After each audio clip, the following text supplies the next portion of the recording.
Então, pessoal, vamos estudar agora aqui o nosso último sistema numérico, que é o sistema hexadecimal ou sistema de base 16. Ok? Hexa é só lembrar que o Brasil busca ser hexa na Copa do Mundo, ou seja, busca ter 6 Copas do Mundo.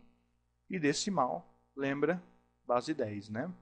Então, 10 mais 16, 10 mais 6 dá 16. Então, por isso que essa palavra que é hexadecimal, ela significa 16. Então, o sistema hexadecimal tem base 16. Então, ele tem 16 números diferentes ao todo. Quais são esses números? Começando normal.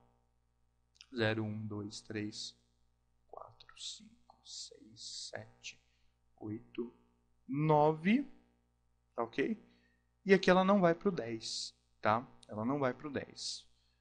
O que a gente tem de entender é que quando a gente usa um sistema numérico de base, por exemplo, de base 10, que é o caso do decimal, a gente tem 10 números diferentes, ok? De 0 a 9.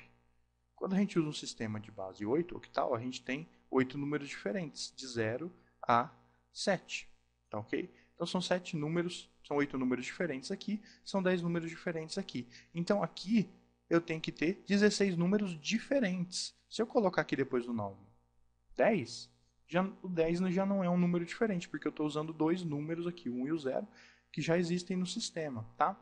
Então os 16 primeiros números desse sistema hexadecimal, eles têm de ser inéditos, têm de ser diferentes, não pode ser nenhum dos outros que a gente já colocou aqui. Tá? Então, como que a gente soluciona isso? Nesse caso, no caso do sistema hexadecimal, por convenção, o próximo número aqui que representaria o 10 é usado a letra A. Então, no caso do sistema hexadecimal, o A ele não é uma letra, ele é um número que equivale à quantidade 10. Ok? Depois disso, a gente tem o B, o C, seguindo aí o alfabeto, né? E o F. Ok? Então, totalizando, se a gente contar aqui, 1, 2, 3, 4, 5, 6, 7, 8, 9, 10, 11, 12, 13, 14, 15, 16. 16 números diferentes, sendo que aqui os 6 últimos são letras que a gente usa do nosso alfabeto e que no sistema hexadecimal são empregadas como números. Tá certo, gente? Então, o A, pelo que a gente está vendo aqui, ele é como se fosse o nosso 10. O B é como se fosse o nosso 11. O C é como se fosse o nosso 12. O D é como se fosse o nosso 13. Vamos apagar aqui. O E é como se fosse o nosso 14. E o F é como se fosse o nosso 15. Ok? Então, no sistema decimal, para a gente representar uma quantidade de 10 itens, de 10 coleções, a gente usa dois algarismos, né? Dois números, 1 e 0. No sistema hexadecimal, essa mesma quantidade é representada por apenas um algarismo, a letra A.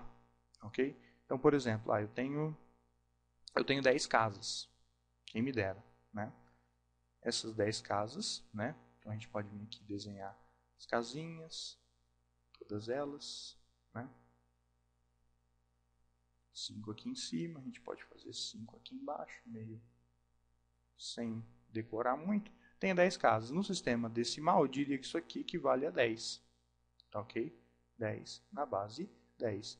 No sistema hexadecimal, isso aqui vale a letra A na base 16. Ok? Então, se nós usássemos o sistema hexadecimal para fazer as contagens, eu diria que eu tenho A casas. E aí a gente já saberia que esse A aqui equivale à quantidade 10. Ok? Então, o funcionamento é praticamente o mesmo dos outros sistemas do octal e do binário, como a gente viu aqui na parte da contagem, tá, gente? Então, qual que é o próximo número depois do F? Muito simples. Aqui a gente parou no 9, e ao invés de ir para o 10, a gente foi para o A, para o B, C, D, E e F. Depois do F é que a gente vai para o 10, tá ok? Depois do F é que a gente vai para o 10. E assim a gente segue 11, 12, 13, 14, 15, 16, 17, 18, 19. E antes de ir para o 20, a gente tem que lembrar que no sistema hexadecimal, Depois do 9 a gente tem mais 6 outros números aqui, do A ao F.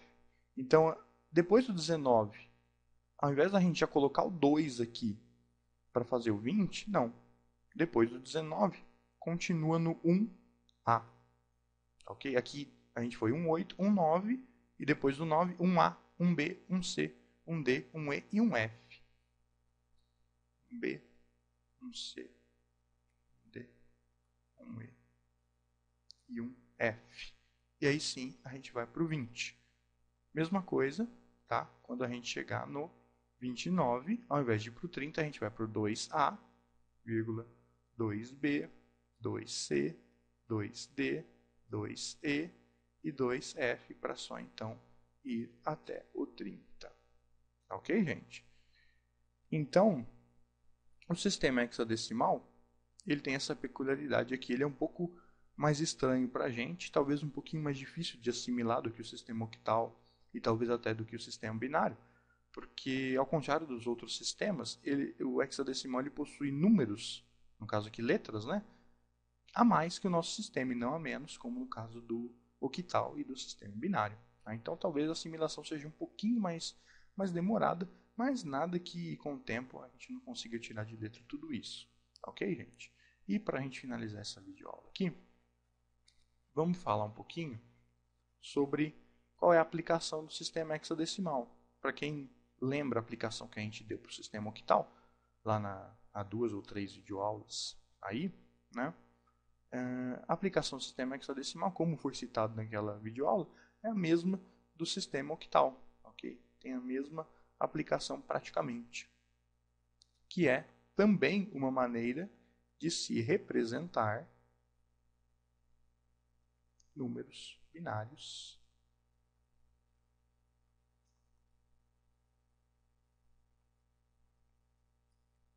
de forma mais compacta. Ok, gente? Eu acho que com isso já fica bem claro aí pra gente que o sistema hexadecimal ele possui praticamente a mesma aplicação que o sistema octal, como eu disse na aula de octal.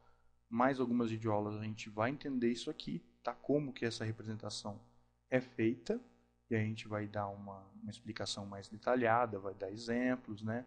E tudo mais para ficar tudo bem claro. Mas por enquanto, a gente pode se contentar com essa explicação aqui e com a paciência de que mais para frente vocês vão entender certinho por que esses dois sistemas, hexadecimal e octal, são os mais utilizados aí para a representação de números binários, sendo que a gente viu que os números binários eles são a essência da eletrônica digital, que só trabalha com zeros e uns, ok? Então, logo mais em seguida a gente vai entender melhor por quê. Antes disso, antes da gente entender isso aqui, como de praxe, né, vamos aprender a fazer a conversão aqui do sistema hexadecimal para o decimal e vice-versa. E aí a gente pode entrar no mérito dessa questão aqui de outras que ficaram prometidas aí para o futuro. Muito obrigado a todos e até a próxima.